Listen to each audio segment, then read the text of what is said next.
Hola, soy María Teresa Priego. Bienvenidos a nuestro programa Abiertamente. Nuestro tema de hoy, las relaciones desiguales y qué significa el consentimiento. Conversaremos específicamente acerca de las relaciones amorosas con una diferencia de edad notoria y las distintas formas de ejercicio de poder que implica, sobre todo cuando se trata de un hombre adulto y una persona menor de edad, una muchacha en su pubertad o adolescencia. Quizás recuerden un hashtag en las fechas cercanas al 24 de noviembre de 2016, el Día Internacional de la No Violencia contra las Niñas, Adolescentes y Mujeres. Ese hashtag se llamó Mi Primer Acoso y se convirtió en una verdadera ola de testimonios y el detonador de esa primera marcha multitudinaria en la Ciudad de México a la que llamamos la Primavera Violeta. Marcha, por cierto, convocada por las compañeras del Estado de México. Después, en 2017, surgió el movimiento Me Too, un movimiento telúrico de liberación masiva de la palabra contra el acoso, el abuso sexual y la violación. Pero ya en 2010, cuando el abuso emocional y sexual era aún un tabú casi imposible de estallar, nuestra invitada de hoy, la escritora, poeta, ensayista, dramaturga Ethel Krause, publicaba su libro Dulce Cuchillo. Quédese con nosotros y con Ethel. Tendremos también, como cada semana, nuestros sondeos de calle y la esquinita de lecturas y películas.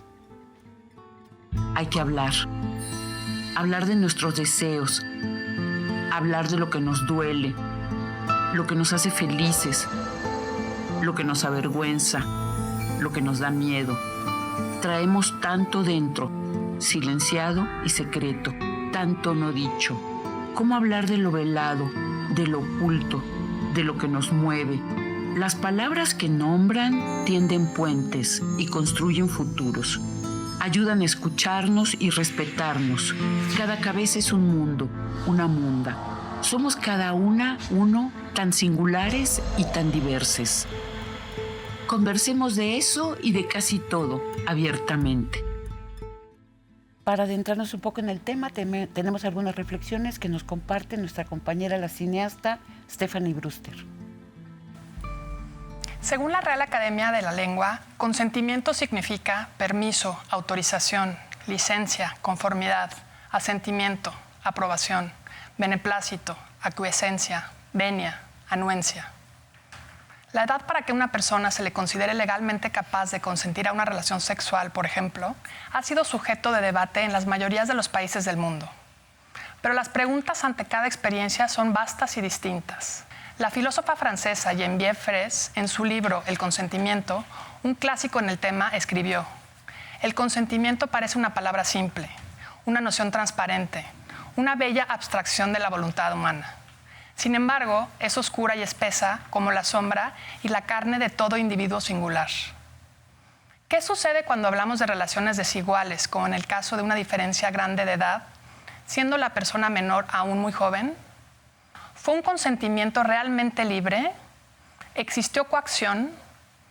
¿Tiene un adolescente las herramientas emocionales para pensar con claridad su relación con un hombre más que adulto? ¿Qué sucede en esos contextos que han sido frecuentes en los que un adulto sabe ejercer su fascinación sobre una persona muy joven? Manejar sus vulnerabilidades, influir en su necesidad de identificación, aprobación y reconocimiento. Ofrecerle justo lo que se supone que necesita. Es hasta muy recientemente que se han cuestionado las relaciones entre hombres mayores y personas muy jóvenes. La tan leída novela Lolita de Vladimir Nabokov es un clásico de este vínculo abusivo y, entre comillas, consentido, entre un hombre de 40 años y una niña de 12 años. O las relaciones del escritor francés Gabriel Matzneff, con menores de edad, hombres y mujeres, ampliamente narradas en sus libros tan celebrados y premiados.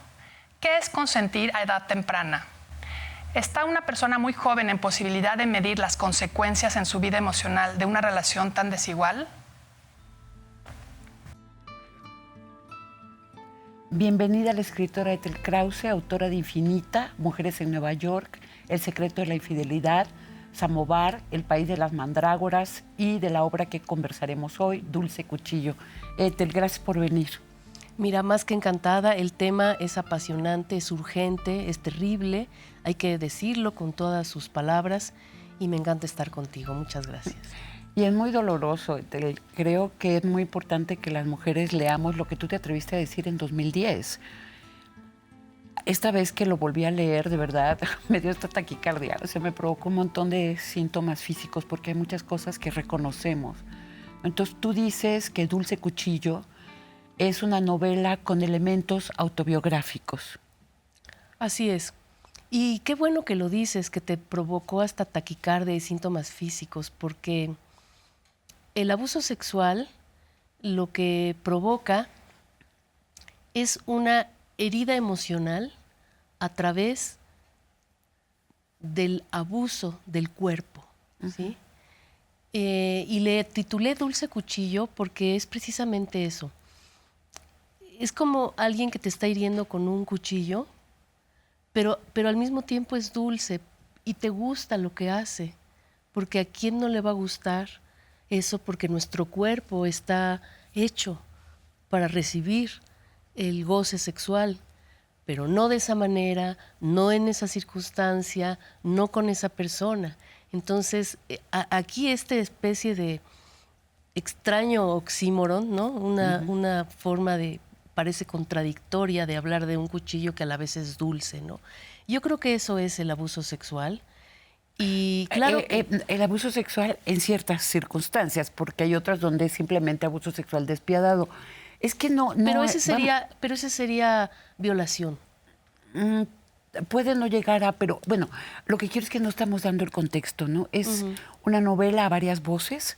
Magdalena, digamos que es la protagonista, ¿no? La personaje femenina. Está la voz de la madre también y está la voz del señor T, el personaje T, perdón, es como tú lo llamas, ¿no?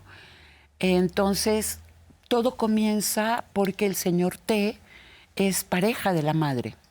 Así es. Y al mismo tiempo es el director, el profesor de la escuela donde está Magdalena cuando es una niña, ¿no? Y el señor T, que es la pareja de la madre, empieza a sentir fascinación por la hija de su amante. Muy parecido a Lolita, ¿no? Y ejerce toda su autoridad de pareja de la madre, de director de la escuela, de hombre mayor, para ir quitándole a la chica de 12, 13 años de edad toda su capacidad de decidir. Ella simplemente está allí. Pero ella cuenta que como a los 12 años ella comienza a darse cuenta que él espía. Sí, así que es. buscas pretextos para irrumpir en el baño, por Así ejemplo, que no tenía cerradura cuando ella está allí.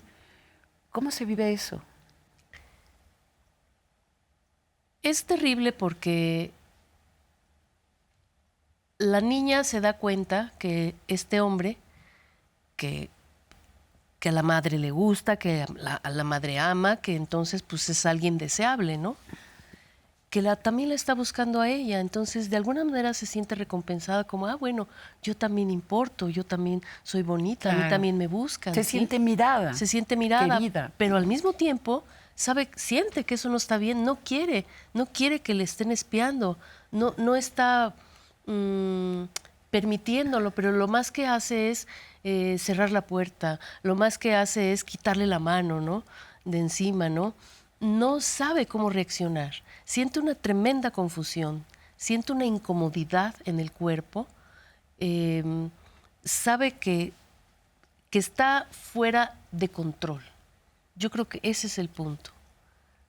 ¿Qué está fuera de control? Ella está fuera de control. Ella. ¿Sí?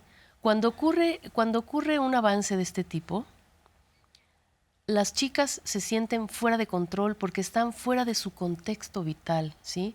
En esas edades y bajo esas circunstancias tú estás pues buscando con tu compañerito de la clase, en tus primeros escarceos, con tus amigos, tus amigas, pero una irrupción de esa naturaleza, no estás fuera de tu contexto natural. Entonces sales de control, no tienes armas, herramientas, no tienes moldes, no tienes de dónde entender lo que está ocurriendo. Además es la confrontación con lo inimaginable, porque era justamente la pareja de la madre y alguien que, si bien no necesariamente cumplía un rol paterno, bueno, de todas maneras era un adulto que estaba supuesto a cuidarla y a protegerla. Así es. Hay algo muy importante que tú dices ya más avanzado el libro, y es una se paraliza más cuando es una persona en la que confía. Por supuesto, porque no sabes cómo reaccionar, porque no sabes si se va a enojar, si se va a armar un escándalo, siempre sientes que tú tienes la culpa. Y que quizá te estás imaginando cosas, ¿no? O sea, ese miedo de decir, no es posible que me esté mirando así. Bueno, yo no me estaba imaginando cosas, porque esto tiene elementos autobiográficos, obviamente, y era tan evidente que sobrepasaba el hecho de que yo pudiera sentir que me estaba imaginando cosas. Eran cosas reales, ¿sí? Era un acoso real, una persecución real. ¿Y tú sabías que tenías que guardar silencio? Yo, cuando esto ya llevó a mayores, hay una escena con la que abre el libro, que es realmente cuando este señor T la saca de la escuela, ¿no? De la secundaria. De la secundaria, a los 14, 15 años. Sí, 13 años. 14 años. La lleva a un hotel de paso. No, pero la saca de la escuela, según cuentas, diciéndole, te tengo que abrir la puerta de la escuela porque es urgente, tengo que decirte algo urgente. Tengo que decirte algo urgente. Y con mentiras se la lleva. Y cuando la chica se enfrenta a esa situación, ella siente que ha quedado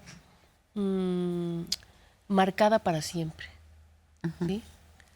Ella siente físicamente que hay una mancha café en su rostro, que no se la va a poder quitar nunca, que esa mancha ya está para siempre. Ella siente que está dañada. Y claramente siente el daño.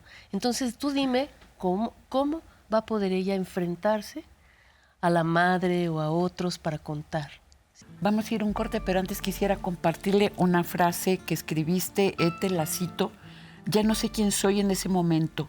Algo dentro de mí está muriendo, algo que ya nunca más voy a poder recuperar. Regresamos.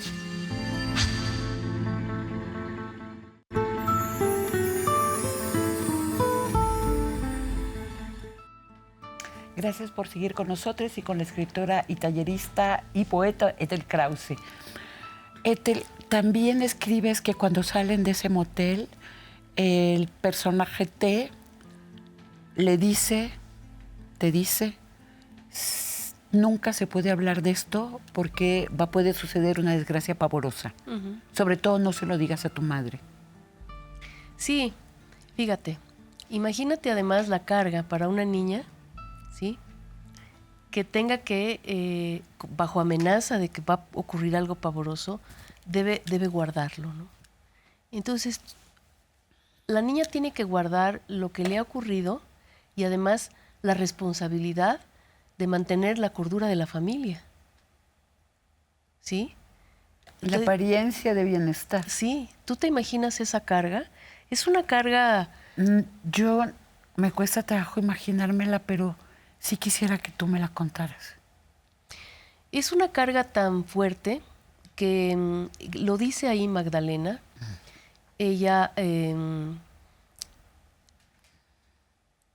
de hecho, regresa a la casa y se lo cuenta al hermano mayor. Y el hermano mayor le da 2 pastillas de efervescentes calmantes para que se calme, porque ella está con la cara ardiendo. Y le dice, nunca más vamos a volver a hablar de esto. Entonces ella entiende que ella debe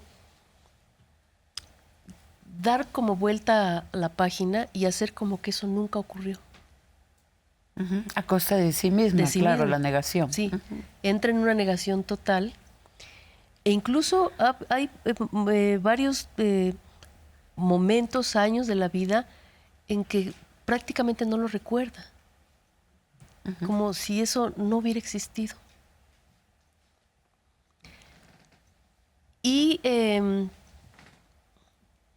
la madre en todo esto, porque hay un momento en que Magdalena le escribe una carta a la madre donde le dice, en buena parte, y ahí estaba yo entre el villano y la ciega. Sí, sí, porque ella estaba ciega, ella aparentaba estar ciega, porque no quería tampoco perderlo.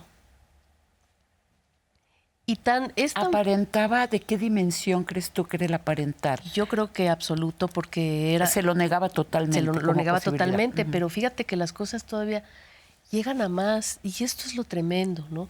Porque yo con esta historia no estoy contando un caso excepcional, ni es un caso único, un caso personal.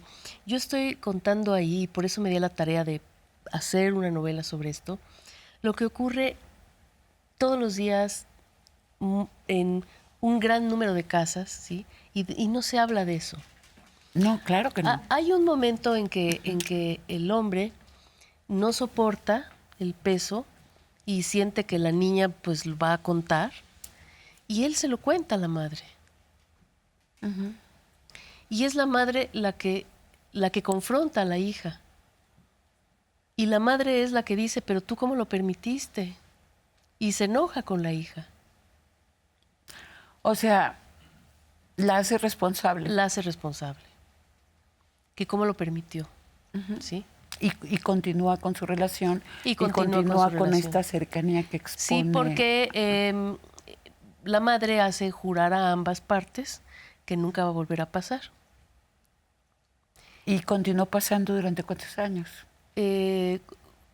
Continuó pasando hasta el momento en que el hombre tuvo que terminar con la madre y quedarse con la hija. Durante muchos años.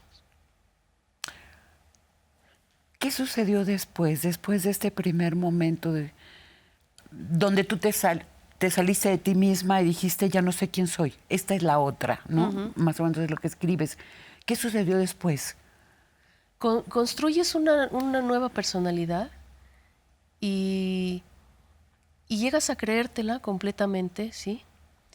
Sí, es como que construyes un nuevo edificio en un suelo que está pantanoso, ¿no? Y lleno de cocodrilos y fantasmas y demás. Pues le pones ahí un poco de tierrita, construyes un edificio que es la vida, ¿no? Pero un día te truena completamente y entonces aparece lo que estuvo ahí, ¿no? Pero ¿durante cuántos años la madre hizo como que no veía? Muchos años. Muchos años. Será difícil de lograr, pues, ¿no? Mira, yo pienso que las madres tienen esta cuestión, ¿sí? Si ellas reconocen lo que está pasando, tienen que asumir la responsabilidad, porque son ellas quienes han puesto en bandeja de plata a las hijas, ¿sí? Para pues satisfacer una enfermedad, porque no es otra cosa, ¿no?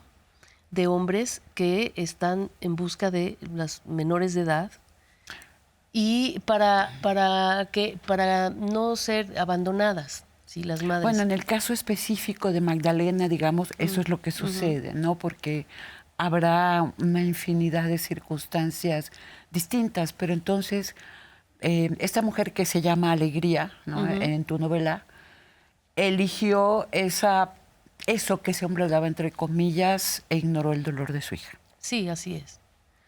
Y yo creo que en un enorme porcentaje eso es lo que ocurre.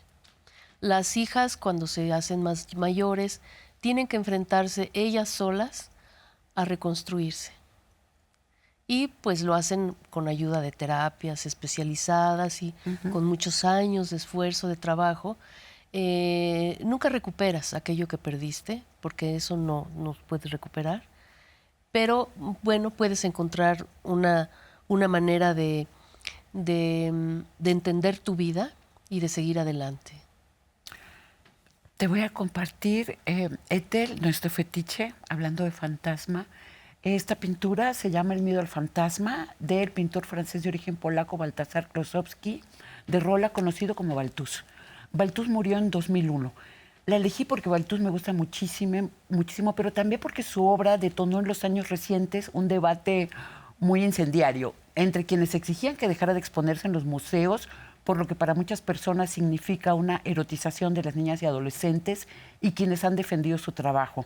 Baltús me parece un pintor extraordinario. No creo en lo absoluto que su obra llame a la pedofilia. Más bien revela realidades. En la infancia, en la adolescencia, los impulsos eróticos existen. La inmensa diferencia es qué sucede con ellos. Las personas adultas protegemos a nuestras niñas, a nuestros niños, conversamos con ellos de lo que les está sucediendo, o los dejamos desamparados ante el abuso que mutila a futuro sus emociones y su derecho a un desarrollo sano de su sexualidad. ¿Usted qué opina de Baltús? Entonces estabas diciendo, y lo dice, porque Magdalena escribe cuando tiene 40 años. La madre murió y entonces ella enfrenta una crisis tremenda. Así es. Cuando la madre muere, ya ella se queda... Cuando la madre muere, ya no hay posibilidad de que la madre reconozca su participación, que le pida perdón, ¿sí? Que la contemple. Ya se acaba esa posibilidad. Mientras la madre sigue viva, Magdalena siempre tiene esa necesidad, esa sensación, ese anhelo de que mi mamá me quiera, ¿no? De que mi mamá vea lo que he sufrido. Cuando la mamá muere, pues como se acaba esa posibilidad, entonces todo estalla en ella y entra en una crisis de muerte. Y es cuando entiende que necesita ayuda. Al comienzo de la novela, como los capítulos son distintas voces, cuesta un tiempito. Hay que pasar varias páginas para salirnos de esta confusión, fusión entre la madre y la hija. Eso, digo, no sé si fue intencional, pero termina siendo una verdad, intencional o no. Sí, yo intencionalmente quise, fíjate, no quise poner solamente la voz de Magdalena, sino puse la voz del hombre, del señor T. Puse su versión, la manera en que él se cuenta a sí mismo esta historia. Para él nunca es un abuso. Para él es el encuentro del amor y del amor con la madre y luego de la hija. Para él se cuenta otra historia, ¿sí? Y la madre se cuenta también otra historia. Entonces, cada uno se va contando cómo vivió el mismo evento. Sí, y a mí se me hizo muy rico sí. eso, se me hizo hacer más complejas las cosas, no poner como blanco y negro, el bueno y el malo, ¿no? Sí, de acuerdo, pero en la narración yo me tardé un rato y hasta lo anoté. Ella, dejemos al personaje de lado. ¿Quién es esa ella que habla? ¿La madre o la hija? Entiendo. A eso me refería, Sí, la confusión entre la madre y la hija. Y debe ser muy inquietante esta parte de la fusión cuando una chamaquita, un adolescente y una mujer adulta, al final de cuentas, están compartiendo un hombre. Sí, eso mira, que es tan más común de lo que uno cree. Realmente es más común de lo que uno cree. No se habla, no se dice, no sale a colación, pero es extraordinariamente común y lo tenemos en obras literarias, lo tenemos en cine, lo tenemos en obras de arte. Y hablando del fetiche, creo que si nos ponemos a prohibir y a cancelar las obras de arte, la literatura, pues qué mal estamos haciendo, ¿no? Yo creo que el espacio del arte es precisamente el de la condición humana y en la condición humana hay todo esto. Y no podemos prohibir, tenemos que hablar de cómo somos los seres humanos, ¿sí? Sí, y está allí. Y también está este tipo de relación en novelas escritas por hombres. Pero acá lo que me parece infinitamente valioso es tu palabra en tanto que testimonio. Sí. Es inmenso valor que tú tuviste de decir, esto tiene, entre comillas, ¿no? Como tú dices pudorosamente, elementos autobiográficos. Sí. Fíjate que hace poco, unos 2, 3 años, Vanessa Springora.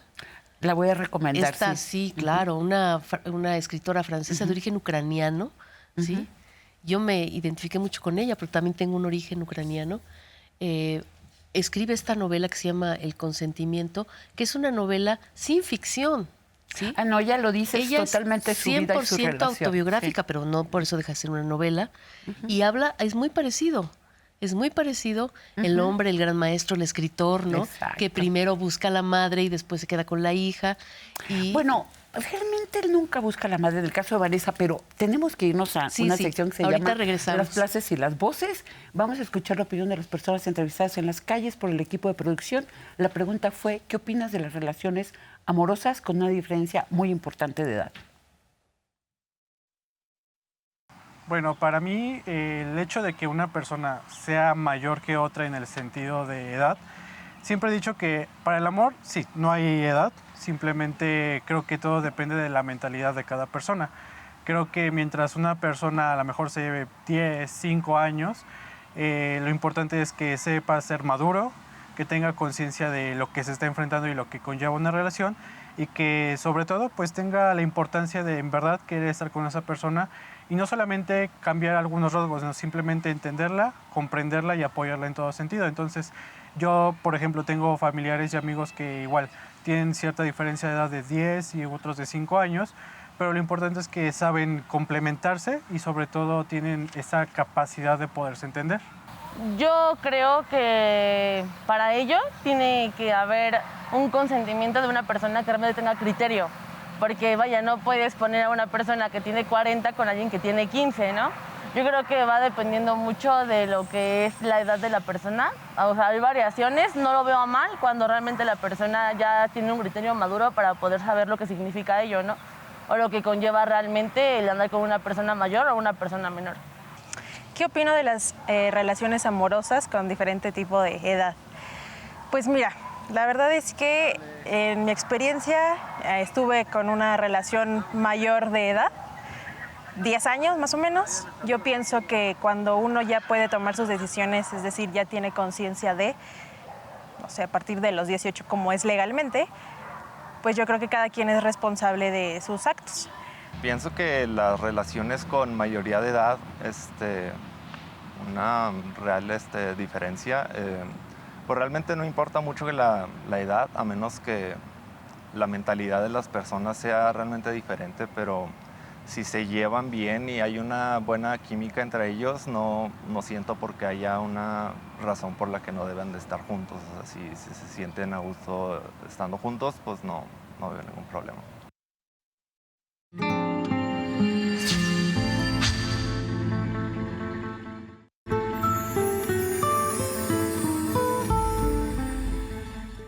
Continuamos nuestra conversación con la escritora, dramaturga y tallerista Ethel Krause. El tema, las relaciones desiguales y qué significa el consentimiento.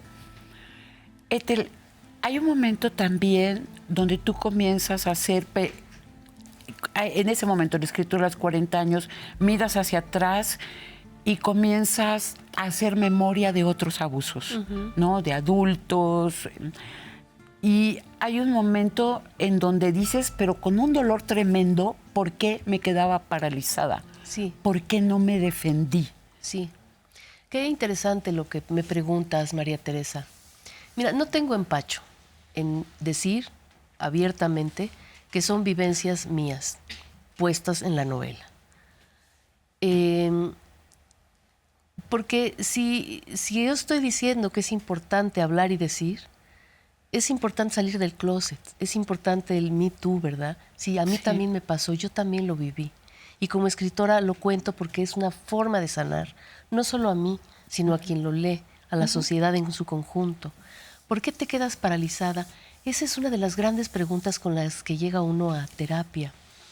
Y recuerdo muy bien que yo busqué una terapia especializada porque yo sentía que me iba a morir, que me iba a matar, que no podía más.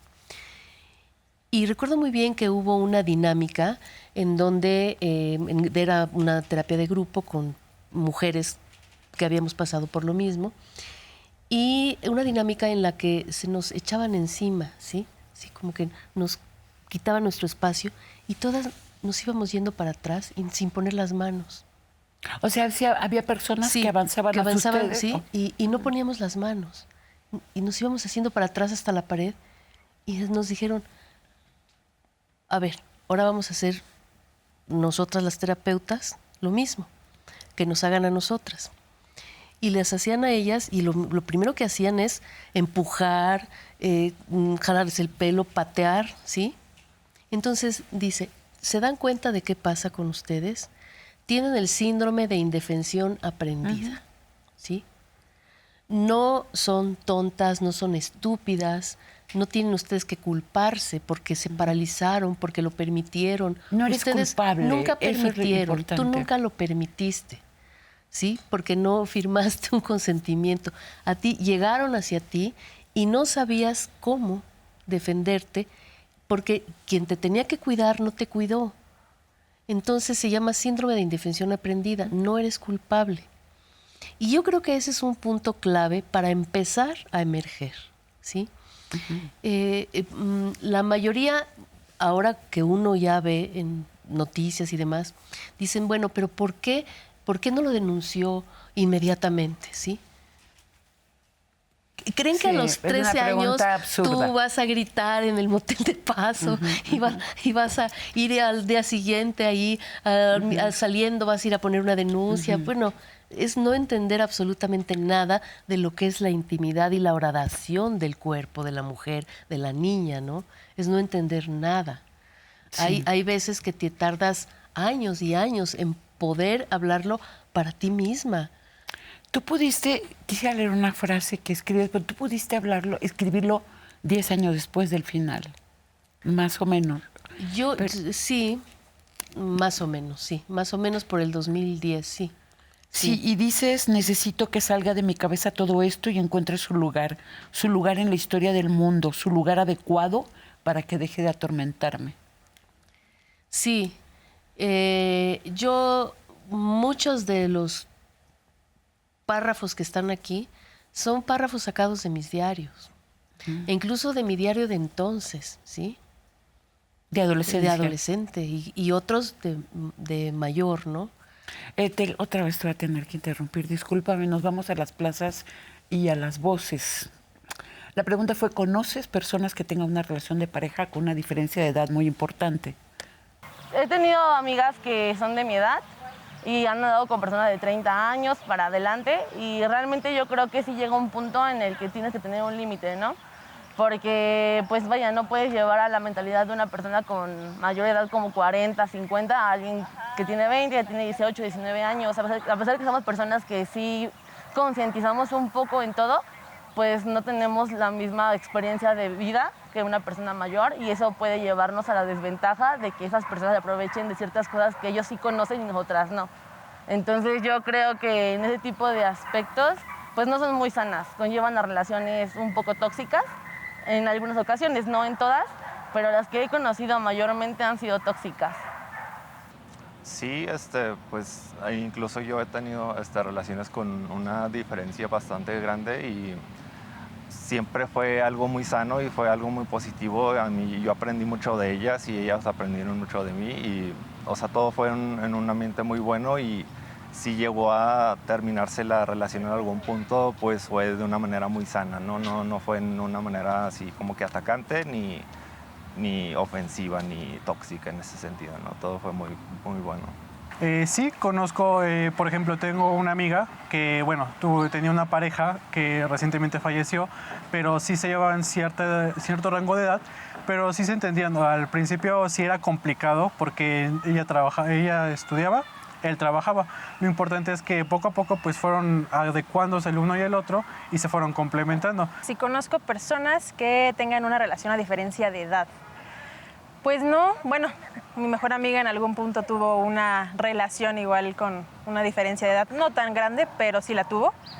No salió bien, algo tóxico puedo decir, y a nuestras experiencias, tanto mía como de ella, puedo decir que si es mayor de 7 años tal vez de edad, muy pocas veces son las que funcionan.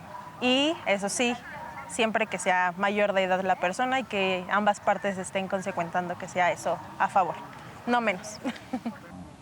Continuamos nuestra conversación con Ethel. Ethel, ¿por qué fue hasta el momento, hasta después de la muerte de tu madre, cuando ese estallido interior y dijiste, ahora sí escribo, ahora sí lo digo? Porque mira, Hubo a lo largo de los años, de los últimos años de vida de mi madre, en donde tratamos ambas de tener acercamientos, de hablar con más intimidad, como con más cercanía. Ella hizo intentos, pero lo que ella quería era que, ¿cómo te explicara?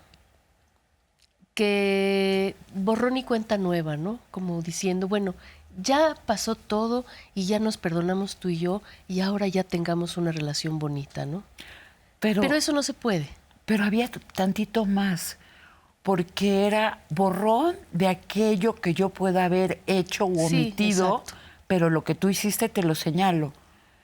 Es decir, cuando ella hace esta reunión familiar donde vas con tus hermanos, está de infarto lo que ella dice, ¿no? Vamos a hacer una familia unida, pero a ver, Ethel.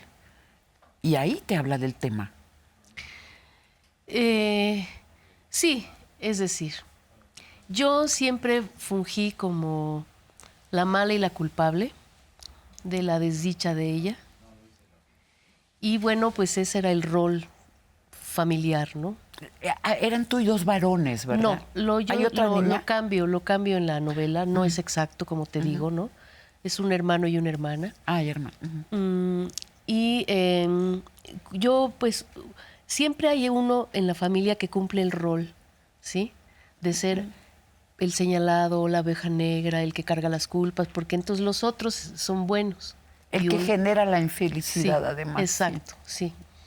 Y increíblemente yo había sido la víctima, pero mi rol fue de victimaria familiar. Entonces, a lo Ella largo... te planteó que le habías infligido un gran dolor. Sí, por supuesto. No, claro. porque al final de cuentas este hombre compartido te elige. Exacto. Entonces, tú imagínate el doble mensaje que me echa, ¿no? El doble mensaje, si a mí me lo decían mis terapeutas, ¿no? Es como si te pusieran una camiseta en donde, doble, ¿no? En donde dijeran, mira, eres buena, mira, eres mala, ¿sí? La propia familia, la propia madre. Bueno, pero es exactamente lo que llaman el lenguaje paradójico. Sí. Muy propio de las personalidades narcisistas y que está hecho exactamente un poco para desquiciar, para que pierdas el piso. Ay, totalmente, totalmente. Ella no lo hacía por maldad y no lo hacía por eso, lo hacía porque ella misma era una víctima, ¿sí? Entendamos, el depredador es el culpable, es el victimario. Claro. No debemos quitar eso de la cabeza, ¿sí? Quien cometió el abuso es él, ¿sí? Entonces, cuando yo pude entender este triángulo, y ya no era cosa de irnos entre mi madre y yo, sino entender, a ver, ¿quién cometió? ¿Quién cometió, ahora sí que el delito, dicen, ¿no? Lo cometió él.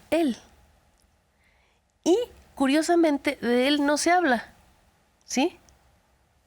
Sino que se convierte en un ping-pong de culpas y dolores entre las dos, de alguna manera, víctimas, ¿sí? Entonces, para poder salirte de todo ese teatrito, porque en realidad es como un teatro familiar, ¿sí? Es un teatro fantástico del horror, en la que viven muchas familias, pues cuesta mucho trabajo. Ella y yo tratamos de hacerlo.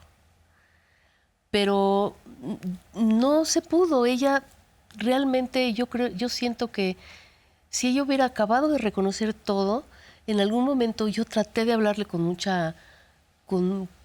pues muy fuertemente, y ella empezó a decir, ay, me voy a morir, me va a dar un infarto, me asusté. Sí, y ella se aterró. Yo vi la debilidad también de ella, ¿no? Sí, Ethel, discúlpame, vamos a un corte. Regresamos en un ratito. Sí.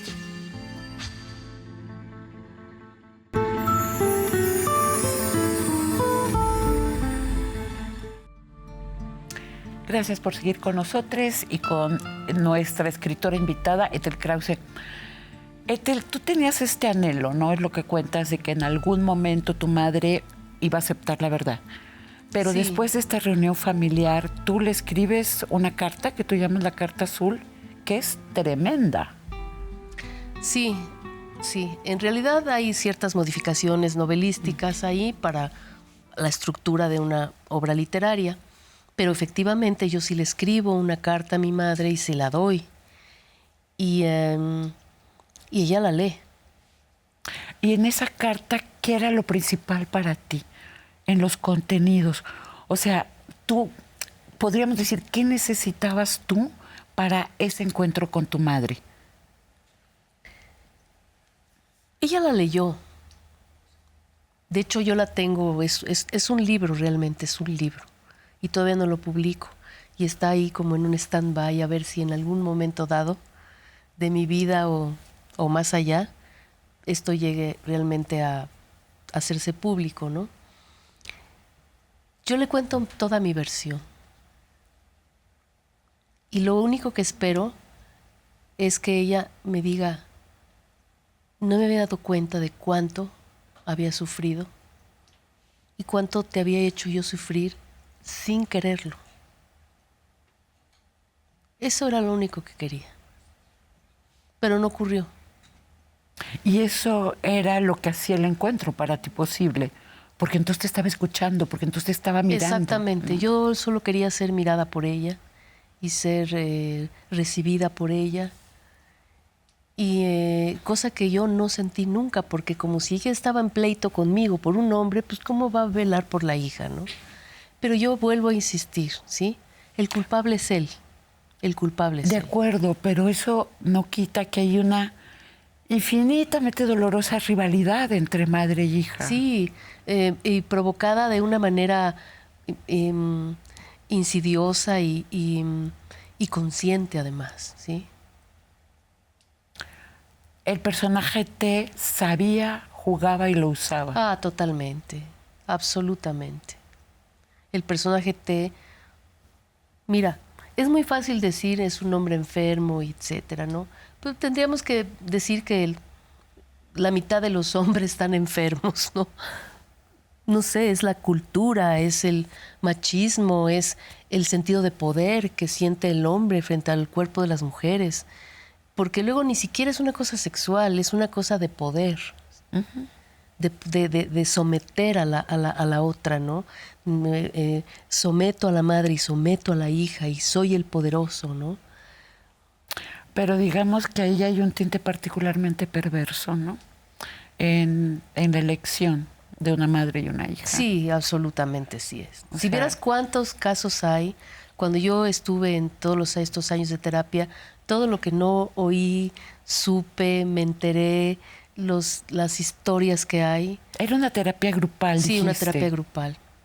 Ahora, bueno, hace muy poco tenemos en México este asunto de un juez que libera al tío de una niña de 4 años. De 4 años, sí. Que abusaba sexualmente de ella, porque la niña no supo decir El la día. dirección y el día, El día y la hora. Sí. ¿sí? Entonces, si te das cuenta de lo que ocurre en las casas, y no se ha hablado lo suficiente de eso, yo creo que en parte Dulce Cuchillo quiso abrir esta compuerta. Y fíjate que, si me permites, yo acabo de publicar un libro de poesía que se llama Oscura Punta. Oscura Punta. Oscura Punta es este símbolo fálico también, ¿no? Me lo publica la Universidad Autónoma de Nuevo León y es un libro que finalmente pude escribir ahora en poesía, donde ya narro las sensaciones físicas, ¿no? Hay una gran alegoría, una gran metáfora donde el cuerpo es como el mar, ¿no? Transparente, y de repente llega un pepino de mar, ¿no?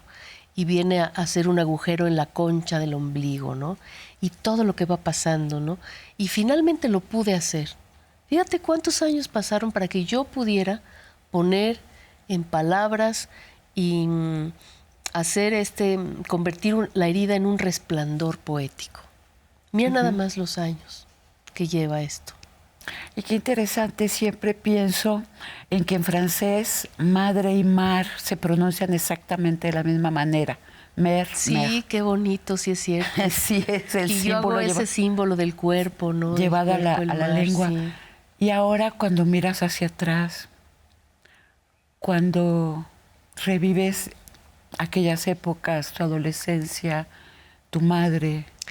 Yo durante mucho tiempo sentía que yo podía entenderla, a la mujer, etcétera, pero que como madre no la iba a perdonar, pero ya la perdoné. Ya la perdoné porque yo ya tengo la edad suficiente para entender que muchas veces hacemos cosas que no queremos, dañamos cuando no deseamos dañar, que no tenemos suficientes herramientas en un momento dado, y yo quisiera que estuviera en la gloria de Dios realmente. Así. Te abrazo, querida. ¿Me acompañas tantito a las recomendaciones? Claro. Mira, Dulce Cuchillo, por supuesto, el libro con elementos autobiográficos de Del Krause, del que hemos estado conversando. Luego, este sí es completamente autobiográfico, porque del que estamos hablando. Sí. El consentimiento, de la editora francesa Vanessa Springora. A los 14 años comenzó una relación con un famoso escritor, Gabriel Masneff, 36 años mayor que ella, él tenía 50. 30 años después, en 2020, Vanessa narra la fascinación y el dolor que le produjo esta relación de continua manipulación y abuso de poder. Después de la publicación del libro, 2 mujeres más denunciaron al escritor, con quien mantuvieron, siendo adolescentes, una relación a la que también calificaron de devastadora. Otro que es Del consentimiento, de la filósofa e historiadora francesa Geneviève Fraisse, es un ensayo, un intento largo de responder a la pregunta ¿qué significa consentir? ¿Desde dónde? ¿En qué contexto? Tuve la oportunidad de traducirlo junto a Tine Wouters en una publicación del Colegio de México y lo que era el PUEC de la UNAM. La novela obligada en este tema, Lolita, de Vladimir Nabokov. En las películas, Al Descubierto, la película que narra el trabajo de las periodistas Jodi Kantor y Megan Twohy del New York Times, quienes investigaron el llamado caso Weinstein, entrevistando a las víctimas del exproductor de cine. Un verdadero depredador. A pesar de las presiones y amenazas del entorno de un hombre tan poderoso, ellas continuaron. Juntas escribieron el libro Ella dice, del cual surge la película. Bueno, un clásico. Ese oscuro objeto del deseo, de Luis Buñuel, un hombre mayor que se enamora perdidamente de una mujer joven, y cómo ambos se deslizan hacia una relación donde el objeto de deseo se promete, pero en la realidad nunca se da. Esta está en YouTube. La última nota, dirigida por Claude Lalonde, la relación amorosa entre un pianista muy mayor y una joven periodista que llega a entrevistarlo. La diferencia de edades es muy grande, solo que el pianista se enamora de una mujer bien adulta en una relación de pares. Está en Prime Video. Luego, Fish Tank o el rebelde mundo de Mia, dirigida por Andrea Arnold, una adolescente de 15 años, huérfana de padre, excluida de la escuela, sin vínculos sociales, vive con su madre y su hermanita. Un día llega Connor, el nuevo novio de la madre, se interesa en Mia, le ofrece protección, la hace sentir segura y respetada, y un día termina traicionando su confianza de la manera más vil y dolorosa. Esta la vi en Prime Video. Ethel, querida, ¿algo más que nos quieras decir? Y hay muchas. Fíjate que afortunadamente ahorita hay muchas más obras que escritoras jóvenes en todo el mundo y en México están escribiendo y sacando a luz mucha de esta temática. Yo realmente estoy muy entusiasmada. En cine y en literatura se está ya abriendo esto a la conversación. Así que yo creo que es muy importante. Claro, y sobre todo cuando es testimonio, porque no me lo contaron, no es literatura, yo lo viví, en esta piel yo lo viví. Y entonces te agradezco muchísimo. Al contrario, María Teresa. Que hayas tenido la generosidad y la honestidad de venir a hablarnos de ti, porque no solamente lo entiendo, lo entendemos, sino como te dije, uno siente en toda la cuerpa eso que te sucedió. Es también nuestro. Sí, fíjate que como dice Annie Ernaux, que ella ha hecho también esta literatura sin ficción, donde ella dice, ella hace socioautobiografía, dice, lo que me pasa a mí, te pasa a ti, le pasa a todas, y por eso lo cuento. Y yo, bueno, pues es mi lema también. Muchísimas gracias, Ethel. Y muchas gracias a ustedes por su presencia, a Ethel, autora de una abundante obra literaria que incluye novela, poesía y teatro. Su creación más reciente es un libro a múltiples voces, coordinado con Gela Manzano, que se llama Diálogos Poéticos, Creadoras y Académicas. Gracias por esta conversación, gracias a ustedes por arroparnos en sus casas. Los esperamos la próxima semana para seguir conversando abiertamente. Escriba, opine, sugiera temas. La botella con nuestro mensaje de hoy se fue al mar. Llegó a sus playas, les escuchamos.